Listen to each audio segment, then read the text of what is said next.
Hey, what's going on, everybody? Welcome to Quick Brick Games, and welcome back to the Exploring Hub Worlds series here on the channel, where we go through all the LEGO games and explore the hub worlds from each of those games. And this time we are doing 2010's LEGO Harry Potter years 1 through 4. So we're going to be exploring the Leaky Cauldron. That's kind of the main hub, I would say, of this game.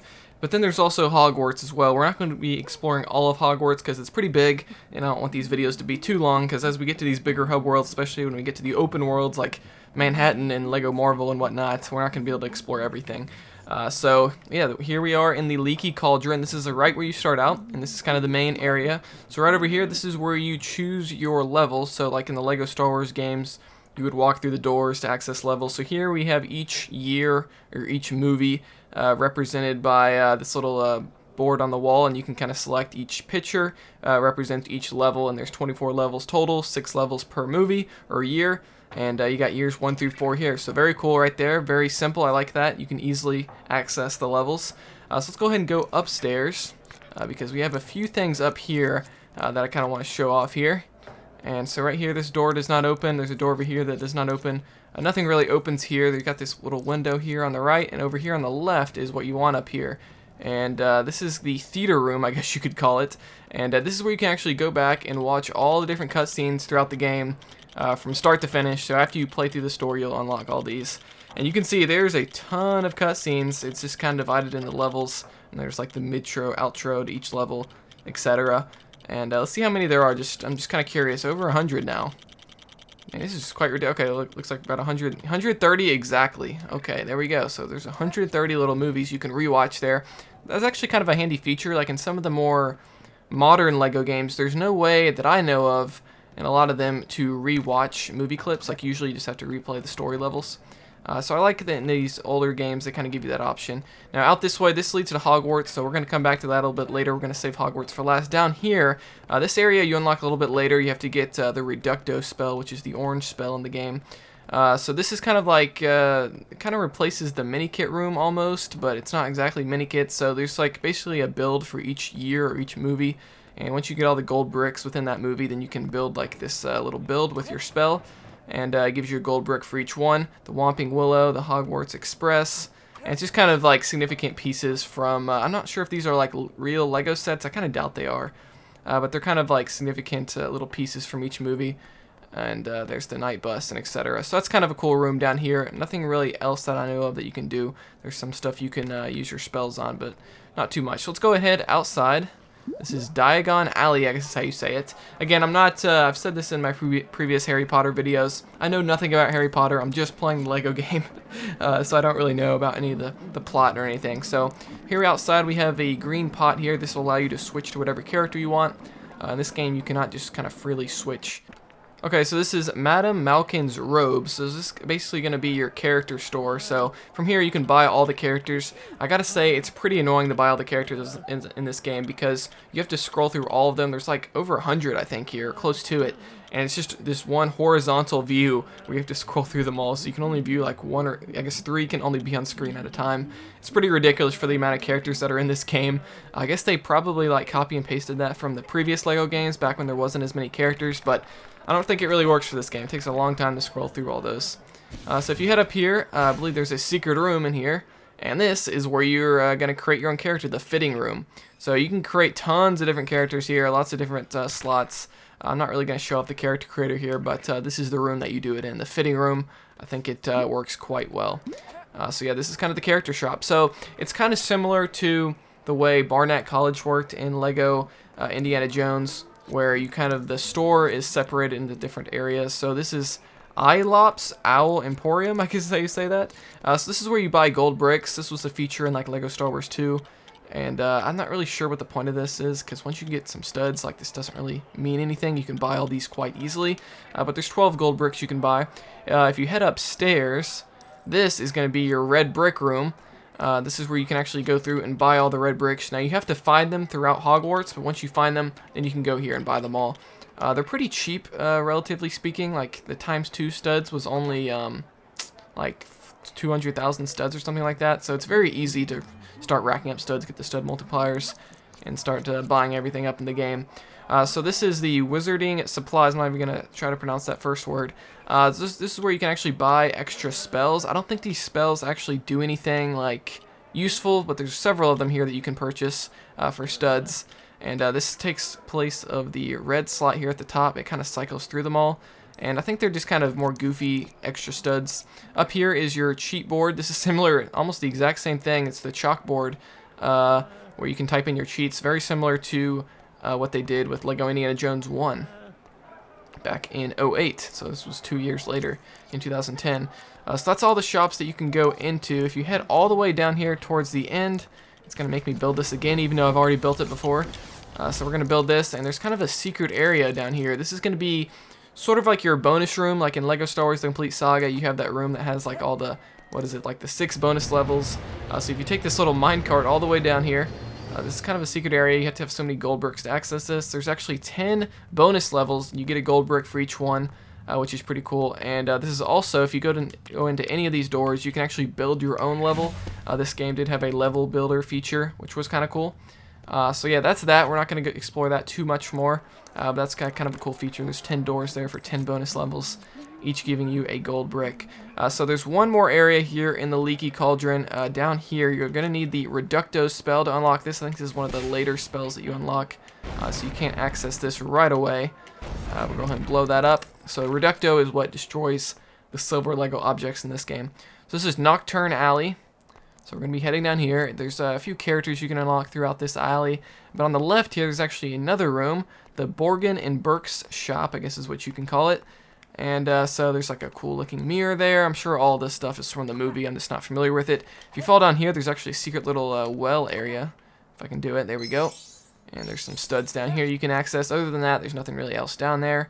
There might have been a character or something. I can't remember. Right here, this is the bonus level that you get after you basically 100% complete the game. There's a bonus level there, and you unlock the final character. So that's pretty cool. That's one of those levels where you have to collect 1,000,000 studs. You go around the city, and you try to collect the studs, so that's pretty cool. I think you go around London in that one. But yeah, that's going to be it for the Leaky Cauldron. So I would kind of consider this to be the main hub of this game. There's also Hogwarts, so we're going to explore that just a little bit. And we're going to go see what Hogwarts is all about. We're not going to explore all of it because it's actually pretty big. This was the biggest hub world, I think, so far. I guess if you don't include like the big hub worlds of Lego Indiana Jones 2, but those were kind of not nearly as detailed as this. So this is kind of the main room. So there's several different paths you can go through. Let's go ahead and go through the middle path. Again, I'm not going to show every single room because, again, that would take a while. Once you get up here, this is another big main hall. I'm sure you guys know the exact names of all these rooms if you're familiar with the movies. So here we have kind of like a dining area straight ahead here. We'll go ahead and go in here. And I know there's several scenes, the Great Hall. There's several scenes in the movies with this room I remember seeing, like just from the little clips from the movies that I have seen. Maybe one day I'll watch them all. Who knows?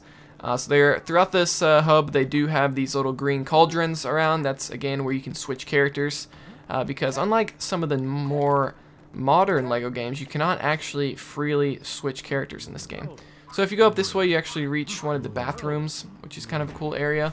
We're not going to go and explore there too far. So there's just a lot of different, I would say, paths that you can take that just kind of you kind of go down a rabbit hole almost of just how far it keeps on going. Like the hub is surprisingly big, and it can kind of be a maze because there's several rooms that kind of look similar. Like there's another room that looks similar to this one, so it can get kind of confusing.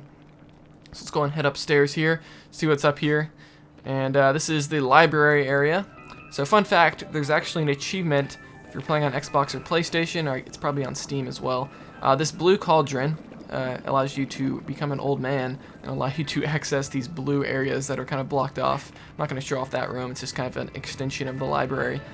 But yeah, fun fact, there's an achievement where if you turn off all your sound in the game, like you go into your options, turn off music, turn the volume all the way down to 0, you actually get an achievement if you're standing in the library, which is kind of cool. So we're going to go ahead down here. This actually leads to outside, and for some reason it's always raining at Hogwarts. Not sure why. So here we go. This is kind of an outside courtyard area. If you go all the way over here to the left, there's another area where I guess the students kind of train on flying around on a broom. You can see there on the left. You can actually walk into that area as well, and it's a whole nother section to explore. In here you have sort of like a garden, botanical gardens area, Hogwarts greenhouse, I guess is what it's called. And this actually keeps going on as well. Again, like the whole rabbit hole thing I was talking about, like it just keeps going. Like you can head down one door and you'll notice that there's 10 more doors that you can keep going down because the Hogwarts is pretty deep. It's very deep. So we're going to go and head back to the courtyard area and show off a couple other areas here. And again, I just kind of want to give an overview of what this place looks like, just to kind of give you guys a sense of how big it is if you haven't played this game before. And I'd highly recommend getting this game. You're seeing the remastered version here. This released in 2016. For whatever reason, it released in 2016 on the PlayStation 4. And there's just kind of another courtyard area here. And then out here, I really like this area. This is a cool area. This is the Owlery, I guess is how you say that, however you say it. It's basically like a big lighthouse almost.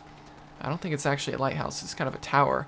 If you go in here, you can actually wind back time right here. Certain characters, I think Hermione, can wind back time. You can kind of visit the area in the past. I'm sure that's something from the movies. Lots of owls around here. Yeah, it's just a really cool area. I really like to explore this. But yeah, as I was saying, so this game released originally it released 2010, right? Late 2010, and then it released again in 2016, 6 years later, for the PS4 only, which I always thought was kind of weird when they announced that. There's another area up here we can explore. This is kind of like the clock tower area. Some collectibles you can get in there. And so yeah, and then they released a year later on Xbox One and Nintendo Switch in 2017. In late 2017. It was like exactly a year later. So I'm not sure if Sony, this is the Hogwarts class lobby here. So I'm not sure if Sony had some sort of exclusivity, like 1 year exclusivity there. I'm not entirely sure. Divination, so this looks like some sort of like lecture hall almost. So that's pretty cool. And yeah, so I think I've explored pretty much most of what I want to show off here. That door to the right does not open after you get through story mode. Let's go and head back into the main hall here. And now we're on a different floor. And if you head down the middle, I'm trying to remember where this leads. I think this leads to like the potion room, I want to say. Yeah, the potions classroom. So there you go. There's several different classrooms you can go down. Again, I'm not going to show them all off here. I do want to show off kind of there's this kind of towery area. Let me see if I can get there. I think you turn down this way. Go down here. I think this is going to take us back upstairs to where we were. Yep, okay. I'm starting to get the layout down. Like, you can 100% this game and still not even know the layout because it's just a huge hub with lots of different rooms. So this is the grand staircase. Okay, this is what I wanted to show off. So you can actually keep going upstairs. You can activate this right here. There's lots of different paintings with characters in the paintings. I'm guessing that's another thing that you see throughout the movies. You can keep going up. We're not going to go all the way up. There's like a little room up there. Not too much that way. But over here, this actually gets to, I think this is like, leads to Harry's bedroom, I want to say. So you go up to this painting on the wall here. And I think you need Harry or somebody like that to access this door. And she'll open it for you. And boom. We'll be able to go through here. And this is the common room. And if you go all the way over here to the left, this might be one of the first areas you explore in this game when you start it. Can't remember. But yeah, this is like the bedroom I think that Harry sleeps in, maybe. I'm not 100% sure. Someone who's familiar with the series, maybe you can let me know in the comments. But yeah, I think that's going to be all we explore for Hogwarts. Yeah, very big hub world. You can kind of get a sense. There's collectibles throughout all this room as you're playing through it. Or throughout all these rooms, I should say. And there's even like a downstairs basement area. And there's just a lot of variety. It almost looks like a classic Hogwarts castle kind of look here. But yeah, let's go back to the Leaky Cauldron, and I think that's going to do it for this exploring hub. So we explored the Leaky Cauldron, then we gave you a good sense of Hogwarts. So that's going to be the hub for LEGO Harry Potter years 1 through 4. So let me know what you think about this. Do you prefer this hub? Or maybe you prefer the sequels hub? We're going to be exploring that a bit later in the months to come. It may already be out if you guys are watching this in the future. But other than that, be sure to subscribe for more videos like this. We're going to be continuing the every character series on the channel where we go through all the characters, the exploring hub series like this one where we explore the hubs. There's just lots of good series here on the channel that if you're a fan of LEGO games, I think you'll enjoy. So subscribe for more, like this video if you enjoyed it, dislike it if you didn't, and I'll see you guys next time here on Quick Brick Games.